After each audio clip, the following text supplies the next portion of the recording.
La Guinée peut-il se qualifier? Quelles sont les chances de la Guinée pour participer à la Coupe d'Afrique des Nations?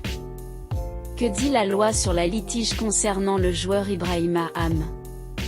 Voici des questions que nous tenterons de répondre et vous donner les tenants et aboutissants de cette qualification qui est en suspense.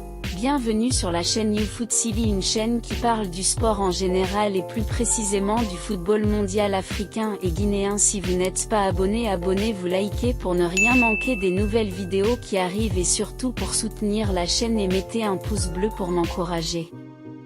D'abord commençons au début. Qualification Coupe d'Afrique de Maroc 2025. La Guinée dans la poule H en compagnie de la République démocratique de Congo, l'Éthiopie et la Tanzanie.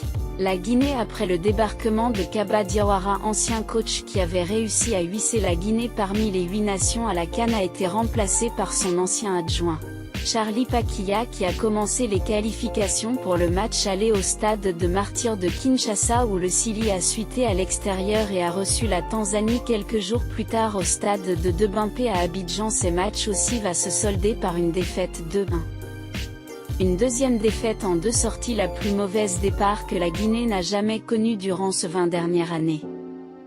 Ce qui a poussé le président de la Fédération guinéenne de football, Fegifo, dirigé par Bouba Sampil, très contesté, à changer de coach pour rappeler un ancien de la maison très connu du football guinéen, qui auparavant avait dirigé à 2 reprises le Sili national de Guinée entre 2004 et 2012. Qui n'est autre que Michel Dussuet, le technicien français qui avait laissé bons résultats durant son passage à la tête de Sili national, même si ça reste mitigé. Le technicien français a été engagé pour une mission de sauvetage après 2 sorties avec 0 points au compteur. C'est dans ce contexte que le français prend l'équipe où il n'avait pas droit à l'erreur. Si vous n'êtes pas abonné, abonnez-vous, likez et partagez pour soutenir la chaîne. Le technicien français va faire une bonne impression d'abord pour la réception de l'Éthiopie, où le Sili national va faire une vraie démonstration avec son serial buteur Soro Guirassy, qui n'était pas présent durant les 2 premiers matchs à cause de blessures. Il réussira un triplé pour son retour, mettant la Guinée sur les rails. Et surtout faire renaître l'espoir. La Guinée, comme l'Éthiopie n'ayant pas de stade homologué, est obligée de recevoir ses matchs à l'extérieur, ce qui a fait que le match aller et retour tous va se jouer à Abidjan, où la Guinée va récidiver l'exploit du match aller, en s'imposant une fois de plus devant le même adversaire, porté toujours par son buteur et peut-être futur ballon d'or Soro Guirassy, qui va planter 5 buts en 2 matchs et permettant la Guinée de prendre 6 points sur 6. Un match pour l'histoire. Après cet exploit contre l'Éthiopie, un autre adversaire de taille se dresse devant la route de Sili national, un adversaire qui a toujours battu la Guinée. La dernière victoire de Guinée contre la République démocratique de Congo remonte en 2004.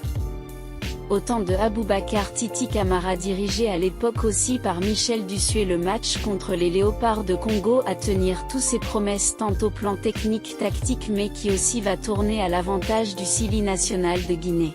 Une victoire qui va tarder à se dessiner en toute fin de partie sur le score d'1-0 magique d'un acrobatie de Soro Guirassy, marquant ainsi son 6e but dès ses éliminatoires en 3 matchs, totalisant 9 points au compteur, qui relançait complètement la Guinée. Mais pendant ce temps, la Tanzanie, qui se livre à une bataille à distance contre la Guinée, avait gagné son match l'opposant à l'Éthiopie, ce qui les maintient toujours en cours pour la 2e place. Qualificatif de la Coupe d'Afrique des Nations Maroc 2025. Après, la RDC a pris la première place du groupe, qui n'avait encaissé 0 but sur son parcours, qui avait pris 12 points sur 12 possibles. Si vous n'êtes pas abonné, abonnez-vous, likez et partagez pour soutenir la chaîne. Après cet exploit historique, la confiance revient sur tous les visages, la joie dans les cœurs des fans guinéens. L'espoir est permise, l'équation est simple, ramener un point pour son déplacement à Dar Salam en Tanzanie pour le match retour et dernier du groupe. Le match de tous les dangers. Dans une confrontation pour une place au Maroc et la Tanzanie, difficile à manœuvrer dans son jardin, était attendue comme une finale du pool, mais la prestation que la Guinée a livrée face au Congo RDC, qui avait battu la Tanzanie aller et retour, a semé le doute du côté de Taifa Stars. Les manigances. L'effet Soro Guirassy a fini de terroriser tous les adversaires, ce qui a poussé la fédération tanzanienne de football de demander le changement d'heure du match initialement prévu à 19 h locale. Ils vont ramener le match 13 h. Et suivi des tracasseries qu'a subi l'équipe depuis leurs arrivées, pas de bon accueil même pour accéder au terrain d'entraînement, ce tout à fait de problème et surtout un terrain qui n'était pas dans les règles. En plus de tout ça, l'arbitre est zimbabwéen, pays voisin, commissaire du match kényan, pays voisin, toutes les choses étaient alignées pour rendre le match un véritable enfer pour les Guinéens. Et ce qui va faire ses effets, le coach français de Guinée Michel Dussuet va reconduire le 11 qui avait joué contre le RD Congo, Moussa Camara dans les cases, Ibrahima Diakité à droite de la défense, Sédou Sow et Ibrahima Sori Conté dans l'axe et Issa Gassila à gauche de la défense. Madi Camara, Ablé Touré et Morlaix Sylla au milieu.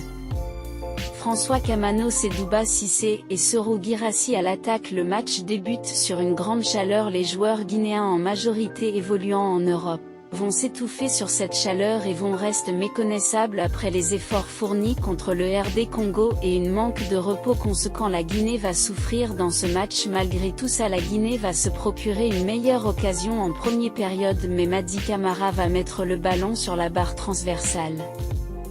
Après cette occasion manquée, l'arbitre va envoyer les deux équipes dans les vestiaires. Au retour pour la seconde période, à l'heure de jeu, les Tanzaniens vont ouvrir le score sur une action banale. Les défenseurs restent figés regardant les attaquants adverses. D'un coup de tête trompe Moussa Camara. Ce score ne va pas changer jusqu'à la fin du match. Mais le fait marquant qui a soulevé des interrogations, c'est le cas Mohamed Ibrahima Am, le joueur du club local, est inscrit sur la feuille du match sur numéro 24, mais lors de son entrée il entre avec le numéro 26, ce qui a soulevé des polémiques. Si vous n'êtes pas abonné, abonnez-vous, likez pour soutenir la chaîne. Maintenant, la Guinée peut-il se qualifier? La polémique monte à l'hypothèse d'une éventuelle qualification de la Guinée. En effet, selon le règlement, la Tanzanie se rend coupable d'une faute administrative sur cette action pour falsification des numéros. La suite arrive. Abonnez-vous à la chaîne, on va revenir plus largement sur cette litige.